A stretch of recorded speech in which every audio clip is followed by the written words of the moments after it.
Ndërkombëtarët janë vënë në lëvizje për ndaluar kapjen e Këshillit Mbikëqyrës të Bankës së Shqipërisë. Në kuvend ka nisur procedurat për 3 vende vakante për zëvendësuar Luljeta Minxhozin, Violeta Stakën dhe Artan Hoxhën. Në garë janë 20 kandidatë dhe ka zëra se PS dhe PD u bëjnë pazare për kandidatët. Pamfleti denoncoi faktin se Rama e Berisha kanë vendosur të lënë në Bankën e Shqipërisë Ridvan Boden. Sipas ligjit për Bankën e Shqipërisë, mandati i antarit të Këshillit Mbikëqyrës i ka mbaruar edhe Ridvan Bodes, por Kuvendi dhe Banka e Shqipërisë në ujdi mes tyre nuk kanë deklaruar mbarimin e mandatit të tij dhe as shpalljen e vendit vakant. Duket se PD dhe PS janë duke bërë pazare edhe për 3 emrat e rinj dhe në këtë aspekt kanë hyrë në lojë ndërkombëtarët. Ambasadori i BE-s Silvio Gonzato ka shkuar në kuvend pikërisht për këtë temë dhe ka kërkuar transparencë. Parlamenti ka një rol kyç në rrugtimin e Shqipërisë drejt BE-s.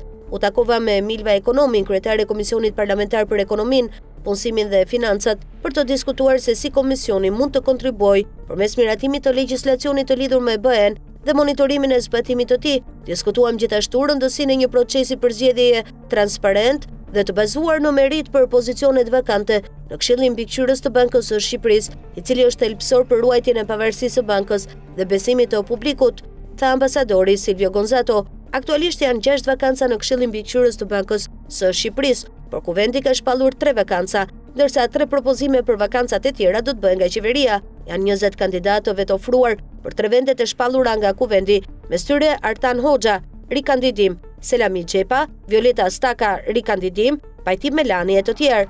Disa kandidatura dolën para Komisionit të Ekonomisë ku paraqiten platformat e tyre, ndërkohë secili duhet sigurojë nga 28 firma deputetësh që të kalojë për miratim në kuvend. Zakonisht në të tilla raste ka pasur pazare në prapasken mes partive për të mbështetur X emër. Për shembull, në vitin 2018, Rama propozoi emrin e Ridvan Bodes, ish ministër dhe një nga njerëzit më të afërt të Berishës. Këshilli i bankës ka në total 9 antar, por aktualisht vetëm 3 prej tyre kanë ende mandat: Gent Sejko, Natasha Ametaj dhe Anastas Angjeli. Për këtë arsye, Këshilli mund të marrë vendime derisa të zgjidhen 6 antarët e rinj.